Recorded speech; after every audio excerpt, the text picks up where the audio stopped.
नमस्कार दोस्तों, मेरे चैनल पे आपका स्वागत है।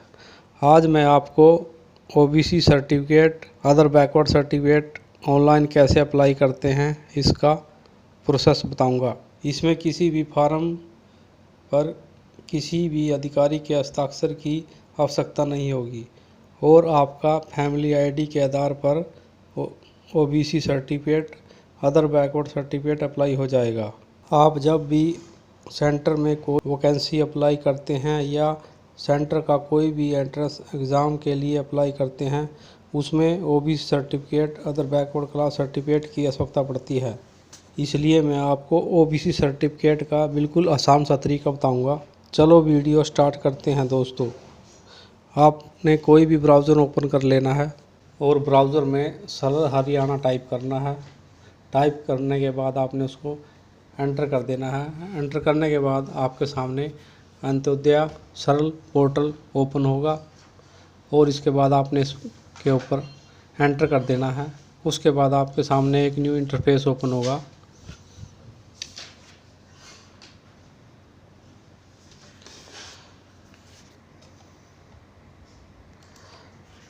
उसमें आपसे आपका लॉगिन आईडी पूछेगा। आपने उसमें अपना लॉगिन आईडी एंटर करना है। लॉगिन आईडी एंटर करने के बाद आपने उसमें अपना पासवर्ड एंटर करना है और पासवर्ड एंटर करने के बाद आपने उसमें अपना कैप्चा कोड एंटर करना है और इसको यहाँ से सबमिट कर देना है।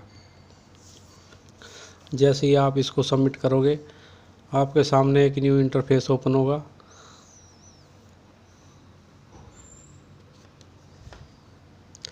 इसमें आपने अप्लाई फॉर सर्विस पर क्लिक करना है। जैसे ही आप अप्लाई फॉर सर्विस पर क्लिक करोगे, उसके बाद आपने व्यू ऑल अवेलेबल सर्विस पर क्लिक करना है। जैसे ही आप इस पर क्लिक करोगे, उसके बाद आपने ओबीसी सर्च बार में ओबीसी टाइप करना है। जैसे ही आप इसको ओबीसी टाइप करोगे, आपके सामने other backward class certificate OBC show होगा।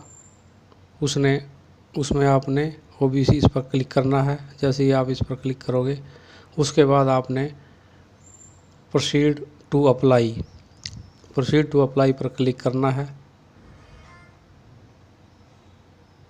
उसके बाद आपसे आपकी application detail through family ID, आपने आई हैव फैमिली आईडी पर क्लिक करना है। जैसे ही आप इस पर क्लिक करोगे, उसके बाद आपसे आपकी फैमिली आईडी पूछेगा। उसमें आपने अपनी फैमिली आईडी एंटर करनी है।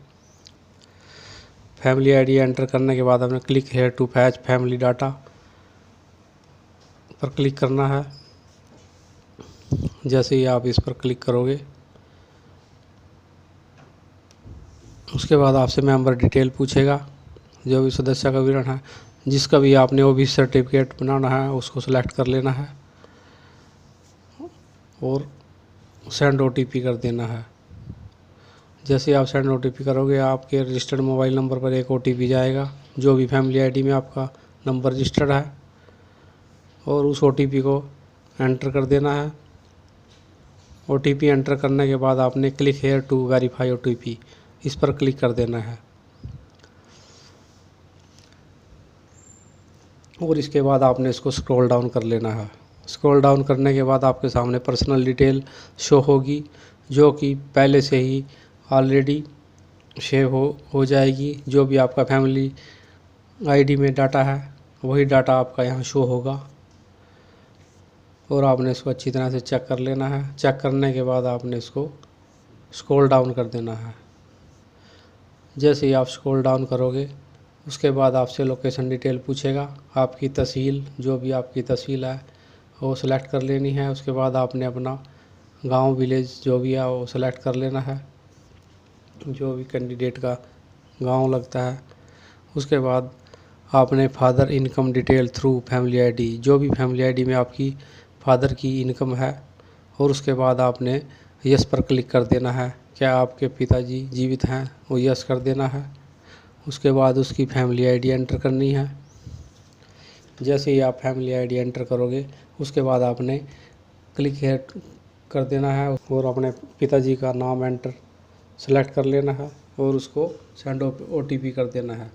सेंड ओटीपी का दोबारा फिर आपकी फैमिली आईडी मोबाइल नंबर पर OTP जाएगा, जो भी आपका फैमिली ID में नंबर है, और उस OTP को एंटर कर देना है। उसके बाद इसको यहाँ click here to verify OTP, यहाँ पे क्लिक कर देना है। क्लिक करने के बाद आपने फादर की इनकम पूछेगा, इनकम जो भी आपकी financial year salary in last year या एग्रीकल्चर से जो भी इनकम है वो डालनी है। अगर नहीं है तो यहाँ पे 0 कर देना है। उसके बाद आपने इसको स्क्रॉल डाउन कर देना है। स्क्रॉल डाउन करने के बाद आपसे mother income detail through family ID पूछेगा। आप क्या आपकी माता जीवित है, उसको यस कर देना है। उसके बाद आपने उसमें फैमिली ID एंटर करनी है। फैमिली ID के बाद आपने इसको क्लिक कर देना है और उसमें माता का नाम सेलेक्ट कर लेना है और उसको सेंड OTP कर देना है। उसके बाद दोबारा फिर आपके मोबाइल नंबर पर एक OTP जाएगा, उसको एंटर कर लेना है। एंटर करने के बाद आपने click here to verify OTP पर क्लिक करना है।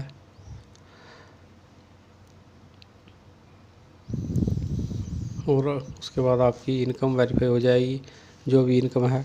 उसके बाद दोबारा फिर आपसे इनकम के बारे में पूछेगा मदर की, उसमें आपने 0 कर देना है। उसके बाद इसको स्क्रॉल डाउन कर लेना है। उसके बाद आपकी जाति का नाम पूछेगा, जो भी आपकी जाति है उसको यहाँ पे सेलेक्ट कर लेना है। जाति सेलेक्ट करने के बाद आपने क्या आप उपरोक्त जाति विवरण से सहमत हैं तो उसको यस कर देना है। यस करने के बाद आपने इसको स्क्रॉल डाउन कर लेना है। जैसे आप स्क्रॉल डाउन करोगे उसके बाद आपने चेक बॉक्स पर क्लिक कर लेना है। पूरी इन्फॉर्मेशन को अच्छी तरह से रीड कर लेना है और चेक बॉक्स पर क्लिक करके आई एग्री क्लिक करके उसके बाद आपने इसमें कैप्चा कोड एंटर करना है। कैप्चा कोड एंटर करने के बाद आपने इसको यहाँ से सबमिट कर देना है। जैसे ही आप इसको सबमिट करोगे आपका एप्लीकेशन का फॉर्म कंप्लीट सबमिट हो जाएगा। उसके बाद आपसे मेक पेमेंट के बारे में पूछेगा। आपने उसके बाद आप मेक पेमेंट पर क्लिक करना है। जैसे ही आप मेक पेमेंट पर क्लिक करोगे आपका पेमेंट का प्रोसेस स्टार्ट हो जाएगा। उसके बाद आपने इसको सेव एंड एक्सचर, यहाँ पे आपने कुछ नहीं अपलोड करना है, उसको सीधा सेव एंड एक्सचर कर देना है और उसको मेक पेमेंट कर देना है। मेक पेमेंट करने के बाद आपने CSC वॉलेट से पेमेंट कटेगी आपकी। उसके बाद आप दोबारा फिर आपने मेक पेमेंट कर देना है। मेक पेमेंट के बाद आपके CSC का पोर्टल ओपन होगा। जो भी आपका वॉलेट है उसमें आपने उसका पासवर्ड और वॉलेट पिन एंटर करनी है और उसको पे नाउ कर देना है। जैसे ही आप पे नाउ करोगे आपकी पेमेंट कंप्लीट सक्सेसफुल हो जाएगी और आपके सामने जो भी आपका OBC का एक्नॉलेजमेंट नंबर है वो शो होगा। ऐसे ही आपका OBC other backward class certificate apply हो जाएगा और आपका 12 घंटे के अंदर आपका OBC सर्टिफिकेट डाउनलोड हो जाएगा। मैंने आपको अदर बैकवर्ड क्लास सर्टिफिकेट का सिंपल प्रोसेस बता दिया है। मेरी वीडियो अच्छी लगी है तो लाइक करना और मेरे चैनल को भी सब्सक्राइब करना। धन्यवाद दोस्तों।